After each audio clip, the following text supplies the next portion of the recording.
Hi, welcome to Business is Personal. On this episode, I have Ahmad Imam, who's got like 1 million followers on LinkedIn, and he's an advisor to the royal family. We're going to talk about authenticity. We're going to talk about why kings should never send their armies home, and we're going to talk about the importance of personal branding for executives. Do you feel disconnected at work? Are you feeling exhausted? Almost like you hate your job and secretly, maybe your boss too?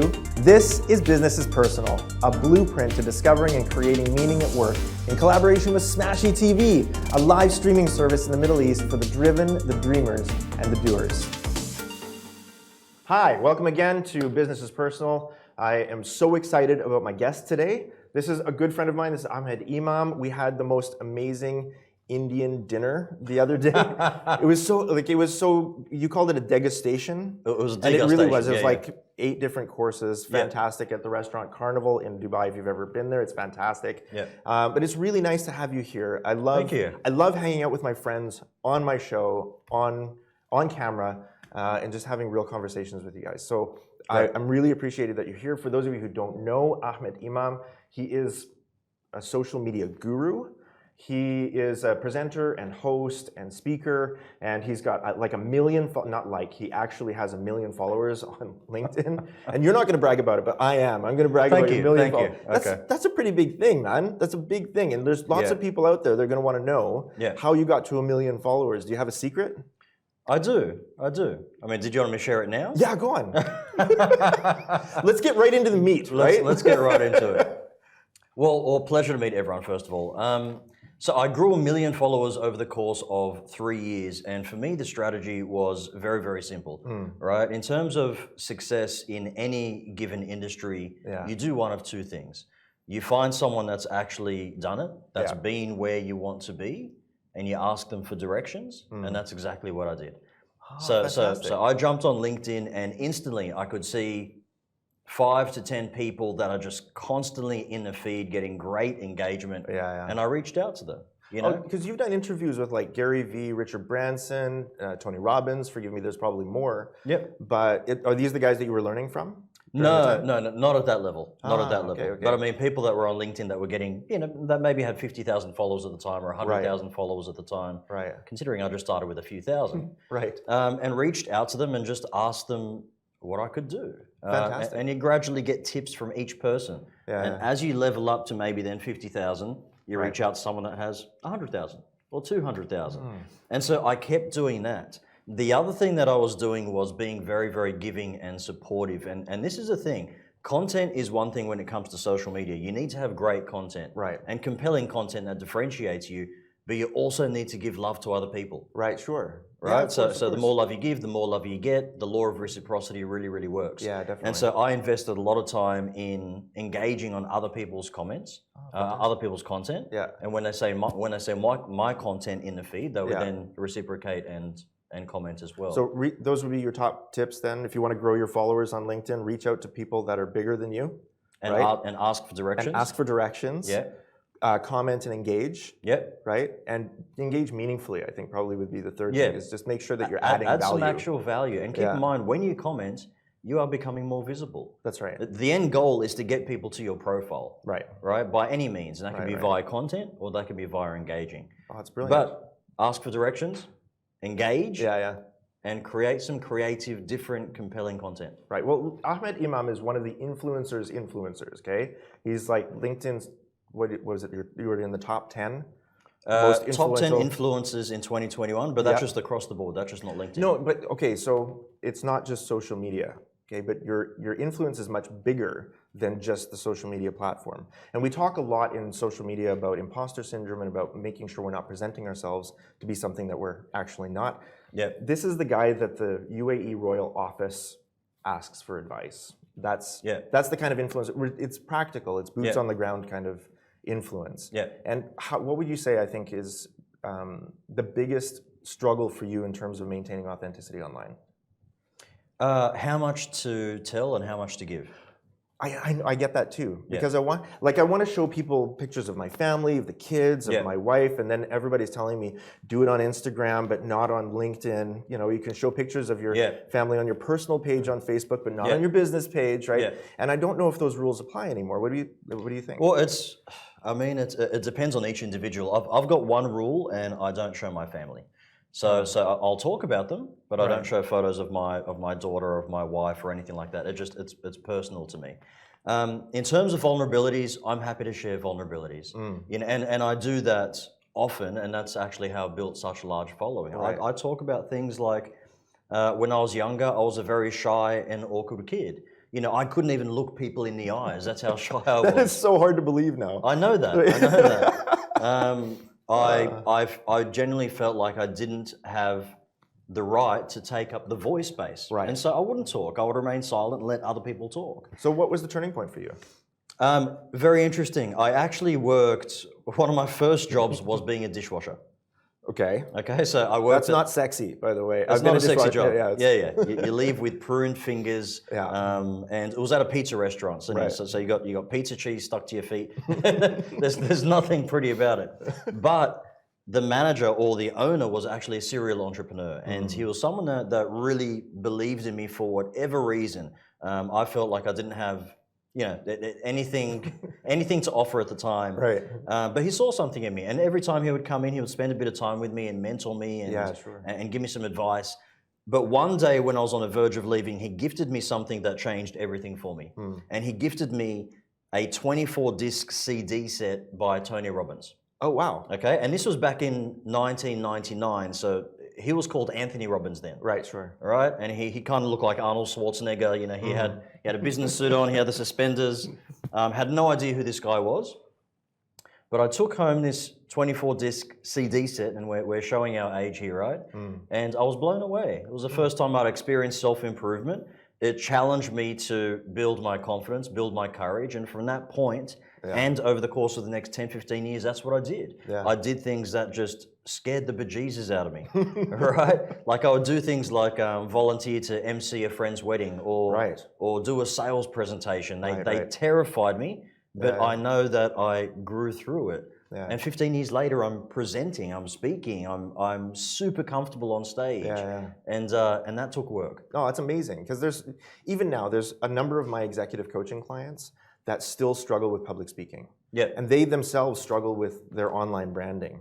It's a good question for you. How important do you think an online personal brand is for the average executive today? Because I think it's important. I think it's becoming increasingly more important. It's crucial. I mean, and we can take examples, right? We've got Gary Vaynerchuk versus VaynerMedia. Right. We've got Richard Branson versus Virgin.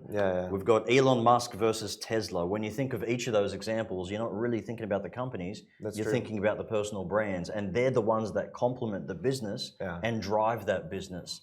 And right now, considering the generational shift that we're going through from baby boomers to Gen X to now millennials, who are the largest part of the workforce, and Gen Z is coming up. Millennials and Gen Z gravitate towards people, they gravitate towards values, right? So they're not convinced by the large business marketing that's been the case for the last few decades.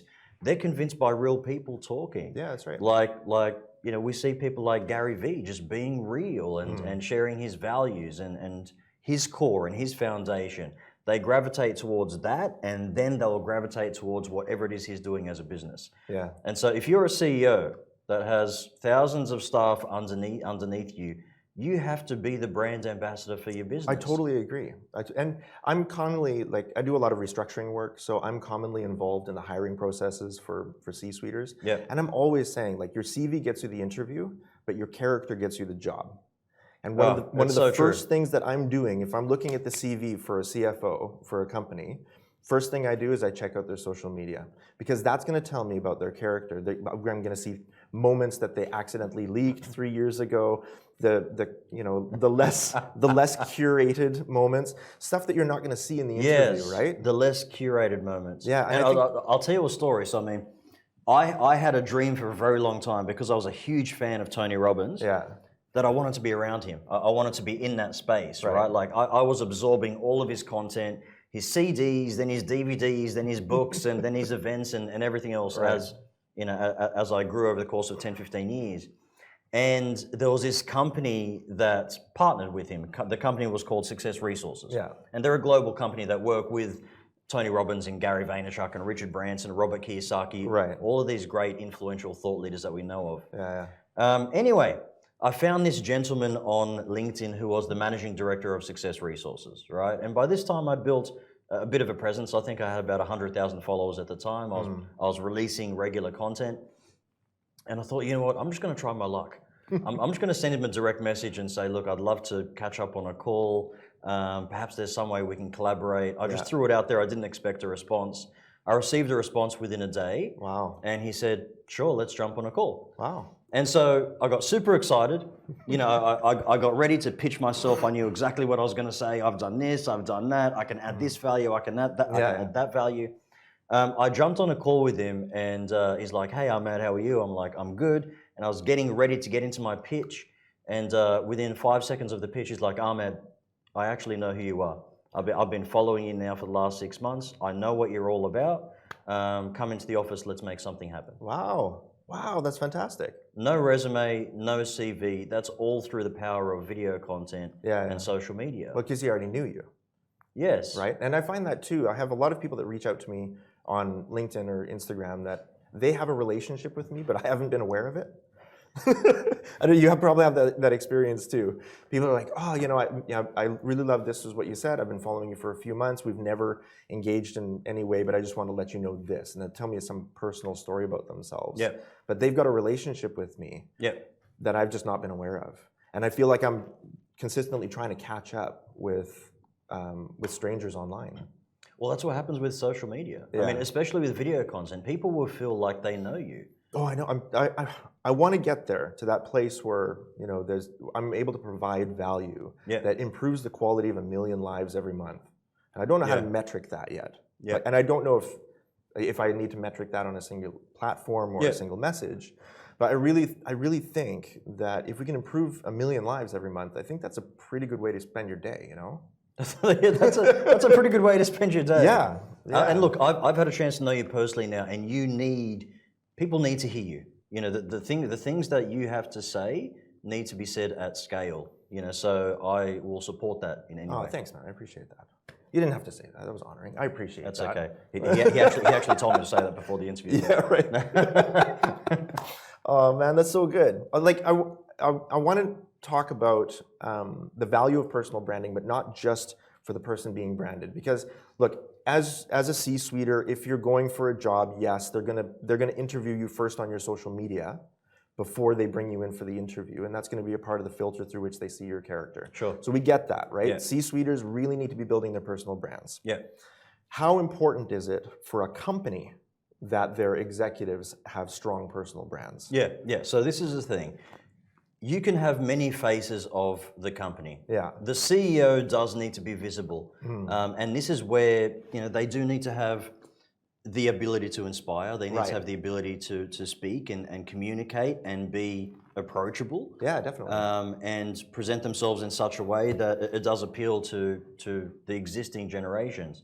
But all of your employees can be brand ambassadors for your business. Yeah, that's right. Every single one. Yeah, that's right. And if you think about it, I mean, you're multiplying and compounding your visibility and the amount of revenue that you can generate. Yeah. But you also need to train your employees how to be brand ambassadors, and you need to have a social media policy, because I've seen things go very, very wrong very, very quickly in multinational companies. You know, as in people posting just the most outlandish things and it affecting and impacting the brand. But it's not just the CEO and the executives that can be brand ambassadors. It can quite literally be the entire business if done correctly. Yeah, I read a good study actually on sales and the importance of brand ambassadorship on social media for salespeople. Yeah. And people in sales will sell 50 to 60% more if they're using their personal social media accounts to promote their products and services. Yeah. And we think of that as maybe being a little, I don't know if it's unprofessional or uber professional. But to tie yourself to your product or service, we either think of it as being unprofessional or uber professional. Like, why would you do that? But the thing is, these people, they're tying half of their lives every day to that product or service, right? So whatever it is that you're representing, cars, food, doesn't matter. Half of your life every day is effectively moving forward that product or service because you believe it's going to improve the quality of the lives of your customers. Why would you not tie that to who you are as a person? That is who you are. It's at least half of you. 100%. And that's actually been my secret. So, I mean, it's not just presenting your professional persona and your expertise and your knowledge. It's peeling back those layers and showing people the human being behind the business persona. That's right. The human being behind the brand. So, I mean, I'll talk about my vulnerabilities. I'll talk about very human things. I'll talk about the fact that I go home and put on a pair of shorts and I play with my kids just like everybody else. But you won't show pictures. What's that? But you won't show pictures of you in your shorts with your kids. No, I won't do that. That's the line, right? That's the line. But the key is, I want to tell people what I believe, and I want to attract a community of people that believe the same things that I believe. Right. And then from that sector is where I'll find my target audience and my ideal clients, because that way I know that I'll actually enjoy working with them as well. Yeah, it's amazing. Yeah, for me it's the same. I like talking to people that I like talking to. I like talking with people that I like talking with, but I also want to make sure that I'm attracting enough friction to keep me sharp. Yeah. Do you know what I mean? Right. So sometimes, I mean, I'm not as good as others like Gary or maybe Chris Reed at picking fights online. I don't do that typically, but I think I want to get a little bit better at doing that, at engaging with people in real, like, sharp public dialogue, so that I too can become sharper, because I tend to learn a lot through those. Challenging people's current perspectives? Yeah, because I get sharper during those times too. And I commonly see things online that I disagree with, and I tend to not comment. Right. But I'd like to become a little more brave in that. Well, here's the thing. Every single thought leader has an opinion. You'll never find a thought leader that sits on the fence, right? Right. They have an opinion, and a very, very strong one, and they stick to that, and they remain consistent with that. Yeah. And so that's why you'll find them picking fights and challenging people, because they're being challenged and they want to put forward their opinion. Yeah, but I mean, there's balance, right? I don't want to pick a fight for the sake of the fight. I want to pick a sparring match. Okay, well that sounds very aggressive. Sparring? Well, yeah, okay, sparring is a bit aggressive, but you know, like it's the way that boxers train with each other, right? I want to train with people that make me stronger, because training with them makes me stronger. Yeah. And that's the same with the dialogue. I want to have these debates, but I want to have them more online with people that I disagree with, so that both of us can get sharper. Like, we don't have to disagree and hate each other. Yeah. We can disagree and add value to each other by making each other sharper in our own perspectives. Right? I love that. I love that. And there's a respectful way of doing that, of course. Yeah, for sure. But I've disagreed with several people online on things that they say about business and about, specifically about letting people go in business. Because there's a huge debate during COVID. I know you're passionate about that. Yeah, I'm very passionate about that. I mean, from the psychological perspective, it's very difficult for a human to lose their economic community in a day without any real warning and without it being based on their own performance. Yeah. If a human a human tells another human, hey, your performance in our community is really good, you're adding value, everything's fine, but we're going to let you go because we can't feed you or your family. That's so painful for people. And we've got a million years of history in building relationships with each other and helping each other. You actually go through a bit of grief. I mean, I recently caught up with my cousin who I hadn't seen for a very long time. I live in Australia, he lives in Egypt. We somehow ended up in Dubai at the same time. Yeah. He left his business, not his business, but a business he was working with, after 18 years. Wow. And he actually said he felt grief for about a month because these people became family. It's a real thing, and if that was a redundancy, that level of grief just only amplifies. So definitely. I'm 100% with you. I mean, most companies, I'm teaching companies, right? You want your people engaged, and you want them to be engaged with each other as much as they are with the brand and or the service or the product, right? You want them to be engaged with each other, because that's gonna produce discretionary effort. It's gonna produce camaraderie. It's gonna produce good communication. We want good communication in our organizations, but then we take like a pool of 8 accountants, really talented 8 accountants, and we say, okay, we just don't need 2 of you anymore. And what happens is, from an accounting perspective, is you cut the labor budget by 25% by removing 2 of the accountants from the pool of 8. Right. You cut it down to 6. Right. Right? But what happens socially is you've taught the rest of those people that their community is not safe. The one that you've been wanting them to build loyalty in, the one that you've been wanting them to add value to, at any moment, for any arbitrary reason, some of the members of a community can be pulled out. And I think that's a dangerous game to play for financial reasons. I think the financial impact on the bottom line immediately is positive, but over the ensuing next 2 or 3 years is extremely negative because you lose that discretionary effort and you lose that sense of culture and you create a culture of distrust. And that tends to undermine the performance of the organization. So those are the fights that I pick online, is with people that are... When we caught up for the first time, you told me this analogy that I've now repeated to so many people. Oh, good. And it's the historical king analogy. Yeah. And I'd love for you to talk about that because it reigns so true. A good king doesn't send his army home when he can't feed him. A good king sacks a new town. Yeah. So remember that. Okay? We, as humans, we don't have a history of saying, hey, thanks so much for your service, time for you to go home. What we do have is we have a history of building our organizations based on military or violent conquest.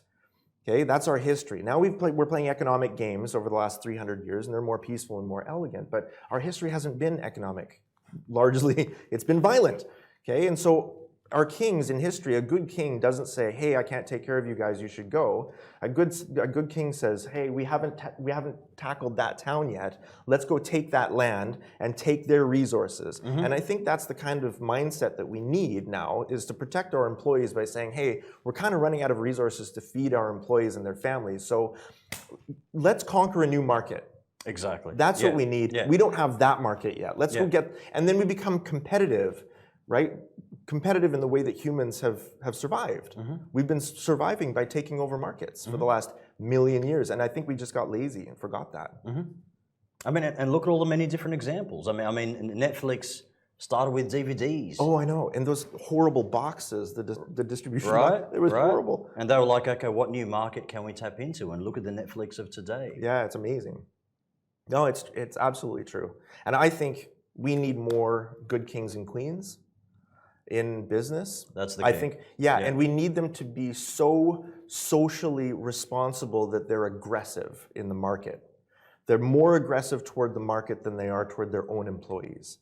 I think when you start cutting parts off of the body to lose weight, you've taken the wrong approach to weight loss. I think that's pretty fair to say, yeah. Well, can you imagine? That would be like, I've used the analogy actually in my book of the horrible surgeon. Have you heard this story? I don't think I have. The horrible surgeon, yeah. It's a horrible surgeon that says to you, hey, you need to lose some weight, so let's just take your left arm off because you're right-handed, right? You don't need it, right? We'll take out your large intestine because you can survive without that. One of your kidneys can go. You can lose that. We'll do a bunch of liposuction, okay? And you'll lose tons of weight. If your only goal is weight loss, at the end of the day, you can go to a bad surgeon and they'll tell you which parts of your body you can cut off and still survive with, right? And it's the same in consulting with redundancy programs in organizations. Is the organization has one metric: we want weight loss, and these bad surgeons come in and say, oh, well, you can cut this part of the body out, you can cut that part of the body out, and you'll survive. And it's true, you'll survive, but at what cost? And what is the real intention? Yeah. Well, the real intention is weight loss, because the consultant and the CEO both get bonuses based on the weight of the body at the end of the day, not on its performance. That's crazy. It is absolutely crazy. It's absolutely. I've questioned a lot of things in the consulting industry as a result of not working in the Big Four. Right. I get to see them from the outside and see what they do, and I question a lot of the consulting industry's motives and activities, and that's the sort of fight that I like to pick online. Is I'll pick fights with HR professionals on things like talent retention. I think talent retention is a myth, by the way. I don't know if I've told you that before. Why do you believe that? I think good talent is always going to be sought. Right? If you're really, really talented, you should always be in demand. And it will be the more talented you are and the more effective you are in your job, the more difficult it's going to be for your company to keep you. So we have talent retention programs, we have talent retention principles, but let's give you the case in point. The #1 HR professional in probably the best developed HR company in the world, Laszlo Bock, who was the group head of HR for Alphabet over Google, he couldn't even retain himself.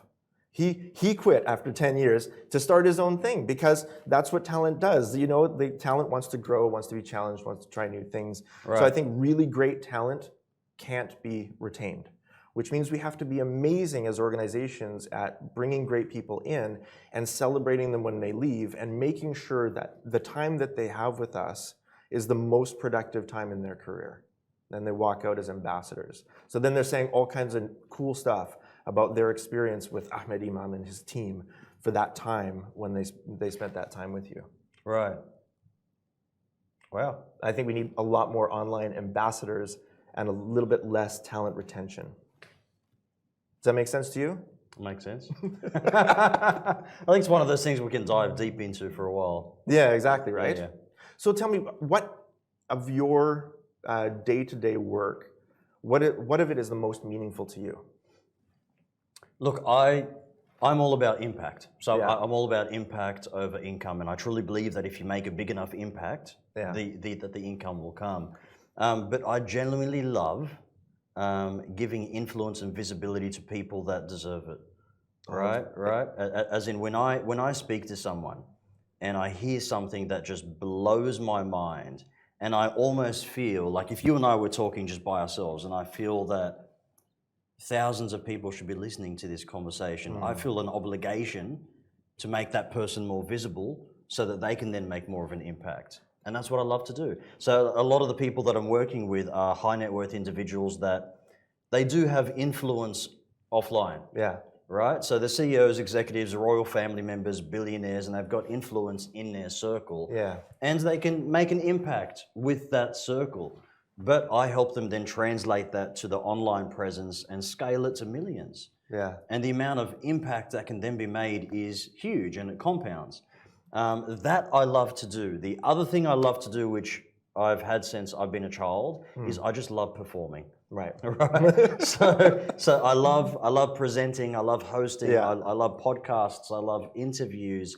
I love getting that buzz from being able to present, perform, Yeah. and interact. And since you've been able to like maximize all of that stuff, now you have the freedom and flexibility to be able to maximize the amount of time you're spending doing things that are meaningful as opposed to doing things that are mediocre. I've cut everything out of my life that I no longer enjoy. So I mean, I've come from the corporate space for 15 years. Yeah. Most recently, prior to everything that I'm doing now, I was the director of a property consultancy. I was making great money and I hated it. I was miserable every single day. You know, so I just tapped into the things that I genuinely enjoy doing. And for me, I just had to find a way of getting paid to do it. I'm really blessed to be in a similar position where I only work with people that I like. I'm only solving puzzles that are interesting to me. Good. Do you like me, by the way? I do. Okay, good. Thank you. I like hanging out with. Honestly, we're going to get together in the next few days before you leave Dubai, and we'll hang out again for sure. Yeah. Thank you so much for this amazing conversation. My pleasure. It has added tremendous value to my life. Thank you so much. I appreciate spending this half hour with you because neither of us are going to get it back. Yeah. Right? The half hour that we spent together is gone now. Yeah. That's all. That's right. And I hope that having you listen in provides a little bit of value to your life and a little bit more meaning to your workful day. Do you feel disconnected at work? Are you feeling exhausted? Almost like you hate your job and secretly maybe your boss too? This is Business is Personal, a blueprint to discovering and creating meaning at work in collaboration with Smashy TV, a live streaming service in the Middle East for the driven, the dreamers, and the doers.